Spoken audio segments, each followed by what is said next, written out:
अस्सलाम वालेकुम नाज़रीन, मैं हूं आपके मेज़बान इकरामुल्लाह जोई और आज इस खुसूसी व्लॉग में इलेक्शन के हवाले से चीज़ा चीज़ा नुकात जो हैं वो आपके साथ शेयर किए जाएंगे। इलेक्शन जो 2024 है उसके हवाले से पाकिस्तान तहरीक इंसाफ के साथ क्या ज़्यादतियाँ हुई और आज़ाद उम्मीदवारों के साथ क्या मामला पेश आए, इस हवाले से व्लॉग के पहले हिस्से में बात की जाएगी। सबसे पहले जो है वो पहले इसमें इलेक्शन एक्ट 2017 और इलेक्शन रूल्स 2017 के बारे में आपको तफसीली तौर पर बताऊंगा कि इलेक्शन एक्ट 2017 और इलेक्शन रूल्स 2017 के मुताबिक जो है कितने दिनों के अंदर जो है वो आज़ाद उम्मीदवार एक पार्टी के साथ जो उनकी शमूलियत होती है वो उसके हवाले से मैं आपको अपडेट करूंगा। जबकि वीला के दूसरे हिस्से में जो है वो सबसे बड़ी एक तादाद जो है वो पोस्टल वोटर जो है उसकी है और पोस्टल वोटर की कितनी बड़ी तादाद जो है उस दफ़ा इलेक्शन में उन्होंने अपना वोट कास्ट किया है। अब एक और मरहला जो है वो सर पे आन पहुंचा है जिसमें पोस्टल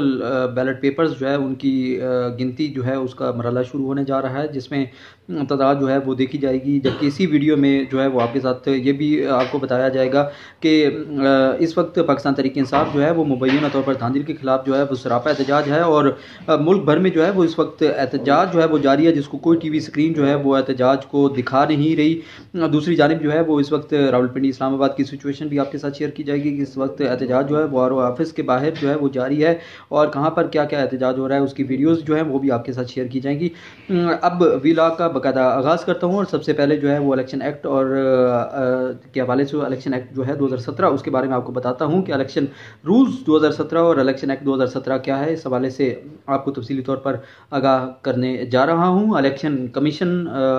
का जो फॉर्म 49 है उस पर हतमी नतीजा जारी होने के बाद जो है पोलिंग की तारीख के 14 रोज़ के अंदर कामयाबी का नोटिफिकेशन जारी करने का इलेक्शन कमीशन पाबंद होता है। ये इलेक्शन रूल्स में लिखा हुआ है। जबकि कामयाब होने वाले जो उम्मीदवार हैं और उसके जो पोलिंग के 10 दिन के अंदर अंदर जो है वो अपने इंतखाबी अखराजात की तफसीलात जो है वो इलेक्शन कमीशन में जमा करवाते हैं। ये इलेक्शन एक्ट के मुताबिक आपको बता रहा हूँ। जबकि इसमें पाबंदी है कि 10 रोज़ के अंदर उन्होंने इंतखाबी अखराजात की तफसीलात जो है वो भी जमा करानी होती है। जबकि इलेक्शन एक्ट की कामयाब होने वाले आज़ाद उम्मीदवारों को नोटिफिकेशन की इजरा के 3 रोज़ के अंदर सियासी जमात में जो है वो किसी में भी शामिल हो सकते हैं। ये इलेक्शन एक्ट में लिखा गया है। 3 रोज़ का वक्त जो है वो आज़ाद उम्मीदवारों को दिया गया है। जबकि इलेक्शन कवायद 2017 के मुताबिक जो है वो ये 3 रोज़ का जो दिन है उसमें वो डिसाइड करते हैं कि उन्होंने किस पार्टी में जो है वो शमूलियत इख्तियार करनी है। तो यूँ 3 रोज़ का जो वक्त है इनके पास आज़ाद उम्मीदवारों के पास मौजूद है, वो किसी भी पार्टी जो है उसका इंतखाब जो है वो कर सकते हैं। अब जिक्र करते हैं थोड़ा सा मुख्तलिफ हल्कों का जिनको इलेक्शन कमीशन में चैलेंज किया गया है। इस वक्त काफ़ी बड़ी तादाद इन हलकों की है जिनके चैलेंजेस हैं और इंतखाबात में जो रिज़ल्ट्स हैं उनको इलेक्शन कमीशन में चैलेंज किया गया है। और एक बड़ी लंबी फहरिस्त है जो इस वक्त मैं आपके साथ शेयर करने जा रहा हूँ और इसमें काफ़ी सारे पेजेस जो हैं वो आपके साथ मैं इस वक्त आपके साथ शेयर करूँगा और इसमें जो डिटेल्स है वो आपके साथ शेयर करने जा रहा हूँ, जिसमें इलेक्शन एक्ट के बाद जो है वो इस वक्त कौन कौन से हल्के जो हैं उसमें पाकिस्तान तहरीक इंसाफ और आज़ाद ख़ासतौर पर उम्मीदवार जो हैं उनको जो है वो इस वक्त जो है उन्होंने अपने इंतखाबी जो नताइज हैं उनको इलेक्शन कमीशन में इस वक्त जो है वो चैलेंज किया है। अगर मैं NA-55 की बात करूँ, सबसे पहले जो है NA-55 रावलपिंडी, NA-49 अटक, NA-50 अटक और NA-65 के नताइज जो है उनको चैलेंज कर दिया गया है। NA-63, NA-28 के नताइज जो है उनको भी इलेक्शन कमीशन में चैलेंज कर दिया गया है। PB-20 और PP-14, PP-16, PP-31 के नताइज जो हैं उनको भी इलेक्शन कमीशन में इस वक्त जो है वो चैलेंज कर दिया गया है। अब बात करते हैं PP-49 की और PP-49, PP-33, PP-59 और PP-11 जो है उसके नताइज जो हैं वो भी इलेक्शन कमीशन में चैलेंज कर दिया गया है। ये बहुत बड़ी तादाद में जो चैलेंज किए गए हल्के हैं और उनके जो इंतखाबी रिजल्ट्स हैं उनको रोका गया है। जबकि PB-1 के नताइज जो है उसको भी इलेक्शन कमीशन में चैलेंज कर दिया गया है। इलेक्शन कमीशन ने मुल्क भर के 16 सूबाई असम्बलियों के जो नशिस्तें हैं उस पर ROs को जो है हतमी तौर पर नताइज का ऐलान करने से रोक दिया है और ये बड़ी तादाद है जिसमें 16 सूबाई असम्बली के नशिस्तें हैं और उन पर अब आरोज जो है वो कोई भी नतीजा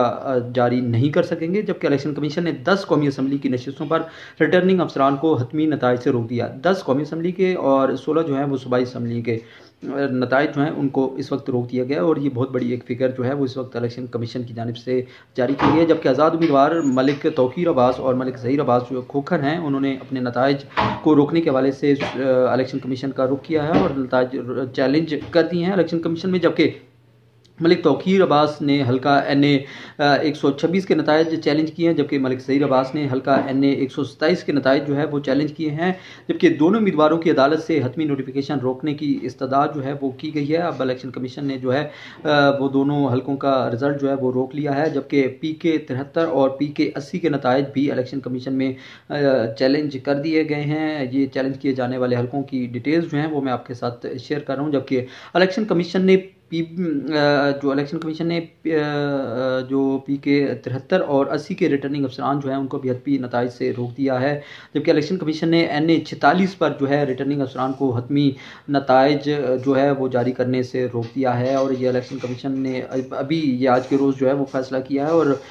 16 जो है वो सूबाई असम्बली और 10 कौमी असम्बली के हल्के हैं जिनको रिजल्ट जो है वो रोके गए हैं। जबकि इलेक्शन कमीशन ने NA 47, 46 और 48 की कामयाब उम्मीदवारों को नोटिस जारी कर दिए गए हैं। जबकि इलेक्शन कमीशन ने PK 79 और PK 82 पर भी रिटर्निंग अफसरान को हतमी नताइज से रोक दिया। ये तफसीलात हैं उन हल्कों की जिनके बारे में आपको बताया गया है कि इनके नताइज जो हैं वो रोक दिए गए हैं। जबकि अब PK 79 से तैमूर सलीम और PK 82 से कामरान बंगेश ने अपने नताइज को चैलेंज किया था, जिसको इलेक्शन कमीशन ने रोक दिया है। जबकि तैमूर सलीम और कामरान बंगेश ने जो है इन दोनों हल्कों में हतमी नताइज को जो है ना जारी करने के लिए सदा जो है वो इलेक्शन कमीशन से कर रखी है। इलेक्शन कमीशन ने NA 15 जो है उसके भी हतमी नोटिफिकेशन से जो है वो रोक दिया है। और ये जो हल्का NA 15 है इसमें नवाज शरीफ ने शिकस्त को इलेक्शन कमीशन में चैलेंज किया था, और इलेक्शन कमीशन ने इसका भी नोटिफिकेशन जारी करने से आरोज को जो है वो रोक दिया है, और ये चैलेंज किया गया था इलेक्शन कमीशन में। ये बहुत बड़ी तादाद थी जो आम इंतखाबात में इस दफ़ा इलेक्शन कमीशन ने जो कौमी असम्बली और सूबाई असम्बलियों के हल्कों के जो रिजल्ट्स हैं उनको रोका है। जबकि इलेक्शन कमीशन ने कौमी असम्बली के 264 हल्कों के नताइज जो हैं वो जारी किए हैं, जिसमें NA 88 का नतीजा जो है वो भी इस वक्त रोक लिया गया, इन हल्कों में ही उसका शुमार है। जबकि NA 8 में उम्मीदवारों की शहादत के बायस इंतखाबात मुलतवी हुए थे, और जबकि जो NA 88 है उसका नतीजा जो है वो इलेक्शन कमीशन ने रोका है। जबकि आज़ाद उम्मीदवारों ने इस दफ़ा इलेक्शन में जो है वो 101 नशिस्तें हासिल की हैं, और इस दफ़ा पहली दफ़ा जो है वो मुल्क की तारीख का जो इलेक्शन हुआ है उसमें 101 नशिस्तों में पहली सर फहरिस्त जो है वो आज़ाद उम्मीदवार हैं, और दूसरे नंबर पर बतौर पार्टी पाकिस्तान मुस्लिम लीग नून जो है वो दूसरे नंबर पर है, और उन्होंने पाकिस्तान मुस्लिम लीग ने बतौर सियासी जमात 75 नशिस्तें ली हैं और सर फहरिस्त हैं बाकी दीगर पार्टीज़ के साथ। जो कि पाकिस्तान पीपल्स पार्टी की बात करूँ तो उन्होंने 54 सीटें जो है वो कौमी असम्बली की हासिल की हैं, जबकि मुत्तहदा कौमी मूवमेंट ने 17 नशिस्तों पर कामयाबी जो है वो हासिल की है, जबकि JUI ने 4 नशिस्तें जो हैं वो हासिल की हैं। अब दीगर पार्टीज़ की बात करें जिसमें पाकिस्तान मुस्लिम लीग काफ ने 3 सीटें जो हैं वो उस पर कामयाबी हासिल की है। इसके अलावा जो दीगर पार्टीज़ हैं उन सब ने बहुत ही कम, यानी कि एक जमात एक पार्टी की जानिब से एक नशिस्तें हैं, जिसमें इस्तेकाम पाकिस्तान पार्टी और PBN 2 नशिस्तों पर कामयाब हो सकी हैं। जबकि Muslim League Zia, MWM Pakhtunkhwa National Awami Party, Balochistan Awami Party, National Party और पख्तूनख्वा मिली अवामी पार्टी जो है इन सब पार्टियों ने एक एक नशिस्त पर कामयाबी हासिल की है। और जो सबसे ज़्यादा कामयाबी का तनासब है वो आज़ाद उम्मीदवारों का, क्योंकि आज़ाद उम्मीदवार ज़्यादातर पाकिस्तान तहरीक इंसाफ के हामी उम्मीदवार हैं, जिन्होंने पाकिस्तान तहरीक इंसाफ के बजाय जो है इस दफ़ा आज़ाद इलेक्शन लड़ा है, और उनकी तादाद सबसे ज़्यादा 101 तादाद जो है वो इस दफ़ा कामयाबी की शरह रही है। जबकि आम इंतखाबात में वोट बजरिया डाक का इस्तेमाल जो है वो भी किया गया है। अब एक और बड़ा जो अहम मरहला जो है वो सामने आया है, जिसमें आम इंतखाबात में वोट बजरिया डाक का इस्तेमाल के हवाले से अब पोस्टल बैलेट पेपर्स के मुख्तलिफ हल्कों के वोटर्स में शुमार किए जाने का मरहला जो है वो भी अब आन पहुंचा है। रिटर्निंग अफसरान ने कौमी और सूबाई असम्बलियों के लिए उम्मीदवारों और इनके नुमाइंदों को भी बुला लिया है और अब मरहला है जिसमें जो पोस्टल वोट है उनकी गिनती का अमल जो है वो शुरू किया जाएगा। हर हल्के का रिटर्निंग अफसर पोस्टल बैलेट के हवाले से उम्मीदवारों को तहरीरी तौर पर तारीख और वक्त से आगाह करता है और ये इलेक्शन एक्ट में लिखा गया है कि वो आगाह करना ज़रूरी होता है और गैर हतमी नताइज जो हैं वो गैर हतमी नताइज के ऐलान के बाद जो है वो पोस्टल बैलेट पेपर्स जो है उसको शुमार किया जाता है। इलेक्शन एक्ट 2017 में इस चीज़ को जो है वो ऐड किया गया था, जबकि पोस्टल बैलेट पेपर्स के सरबा मोहर लिफाफे जो है वो हल्के के उम्मीदवार या इनके नुमाइंदों की मौजूदगी में ही ओपन किए जाएंगे। लेकिन अब देखना यह है कि क्या वाकई इलेक्शन एक्ट 2017 जो है उस पर मुकम्मल तौर पर अमल दरामद किया जाता है और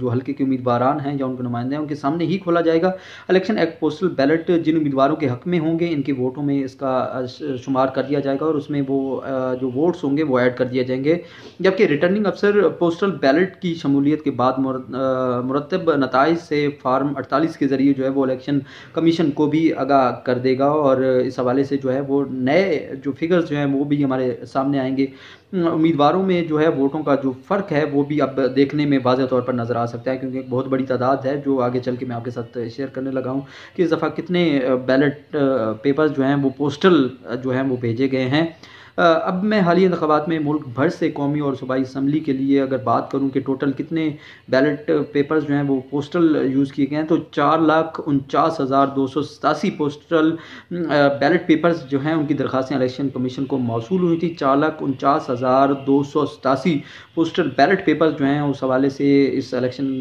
में जो है उनके लिए दरख्वास्तें मौसूल हुई हैं इलेक्शन कमीशन को, जबकि कौमी असम्बली के लिए 2,06,533 दरख्वास्तें जो हैं वो मौसूल हुई थी इलेक्शन कमीशन को।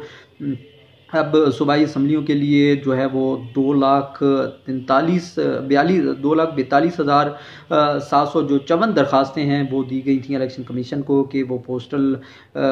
रह के रायदही जो है वो उसका इंतखाब करना चाहते हैं शहरी जो हैं वो। जबकि पंजाब असम्बली के लिए 74,274, सिंध असम्बली के लिए 26,649 दरख्वास्तें जो हैं वो मौसूल हुई थी इलेक्शन कमीशन को कि इस दफ़ा वो पोस्टल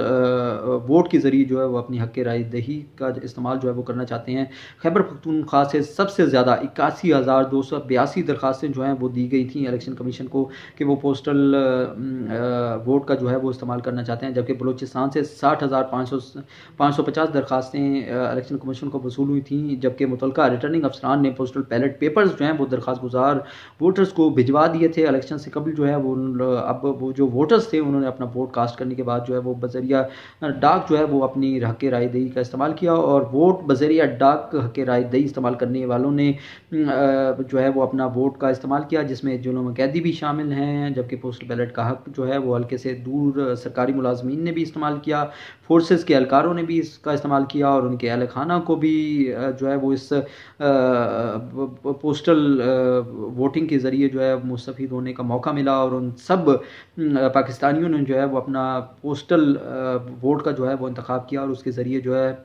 अपनी पसंदीदा उम्मीदवारों को जो है वो वोट दिया। और अब ये मरहला पहुंच चुका है, इनकी गिनती का अमल जो है वो शुरू होगा। इलेक्शन एक्ट 2017 के मुताबिक जो है वो अब रिजल्ट्स के ऊपर इसका भी असर ज़रूर पड़ेगा कि किस पार्टी और किस उम्मीदवार को कितने वोट जो हैं वो पोस्टल वोट्स जो हैं वो पड़े हैं। इस वक्त सबसे पहले जो है मैंने आपके साथ ये वो एप्लीकेशंस जो हैं वो आपके साथ शेयर की जो इलेक्शन कमीशन को मसूल हुई हैं, जो चैलेंज किए गए हैं हल्के। जबकि पाकिस्तान तहरीक इंसाफ के इस वक्त जो ज़ेर अताब है उसके हवाले से बहुत सारी मुश्किलात जो मज़ीद बढ़ी हैं। अब आज़ाद उम्मीदवार जो हैं वो अलबत्ता हैं तो बहुत ज़्यादा तादाद में 101 उनकी कौमी असम्बली में नशिस्तें हैं और जिन पर वो उन्होंने कामयाबी हासिल की। अब देखना यह है कि वो आज़ाद उम्मीदवार जो हैं वो क्या पाकिस्तान तहरीक इंसाफ के साथ ही जुड़ रहे हैं या वो किसी और पार्टी के साथ जो है वो शमूलियत इख्तियार कर रहे हैं, और ये सबसे बड़ा एक अहम चैलेंज जो है वो सामने है। जबकि 4 आज़ाद उम्मीदवारों ने जो है वो पाकिस्तान तहरीक इंसाफ के बजाय जो है वो नून लीग का जो पलड़ा है वो भारी किया और उनके साथ शमूलियत की है, और तो यूँ नून लीग की 4 मज़ीद सीटें जो हैं वो कौमी असम्बली की बढ़ी हैं। तो अब ये बड़ा एक चैलेंज है क्योंकि अवाम ने आज़ाद उम्मीदवारों को वोट देकर अपना हक़ रायदही तो इस्तेमाल कर लिया और उम्मीदें उन्हीं से वाबस्ता कर ली। अब देखना यह है कि उनका जो वोट लेकर आए हुए उम्मीदवार हैं क्या वो हॉर्स ट्रेडिंग और बिक जाते हैं, और या फिर वो जिन वोटर्स के वोट पर आए हैं उन्हीं के मुताबिक जो है वो अपनी पार्टी का इंतखाब करते हैं। अब ये बहुत बड़ा एक चैलेंज और मरहला जो है वो ये है, जबकि दूसरी जानिब जो है वो अब जो दूसरा पोस्टल वोटिंग का गिनती का जो अमल है वो भी असरअंदाज होगा ज़रूर इन इंतखाबी नताइज पर। जबकि आखिरी बात जो है वो आपके साथ जो इलेक्शन में मुबैना तौर पर जो धांधली है और पाकिस्तान तहरीक इंसाफ को जो शिकायत हैं इस इलेक्शन के हवाले से, और उनके उम्मीदवारों को जो इस दफ़ा नाइंसाफ़ियाँ बकौल उनकी जो हुई हैं उसके हवाले से वो मुल्क भर में इस वक्त सरापा एहतजाज हैं, जिनको टीवी स्क्रीन्स जो हैं उस वक्त मुकम्मल तौर पर जो है वो कवरेज से गुरेज़ां है। जबकि मैं यूट्यूब चैनल पर इस वक्त आपके साथ जो मनाजिर शेयर कर रहा हूँ ये पाकिस्तान तहरीक इंसाफ के उम्मीदवार और पाकिस्तान तहरीक इंसाफ के जो वोटर्स हैं जिन्होंने अपने वोट के इस्तेमाल के बाद जो है वो उनमें मुबैना तौर पर धांधली के ख़िलाफ़ जो है वो एहतजाज कर रहे हैं, और इस वक्त ये एहतजाजी मनाजिर जो हैं वो अभी भी इस वक्त आप देख रहे हैं। जबकि वीडियो के शुरू में भी मैंने आपको पाकिस्तान तहरीक इंसाफ के उन वोटर्स का एहतजाज जो है वो आपके साथ शेयर किया। मेरा भी ये व्लॉग आपको कैसा लगा मुझे ज़रूर कमेंट्स के ज़रिए जो है वो आगाह कीजिएगा। अल्लाह ने के बाद।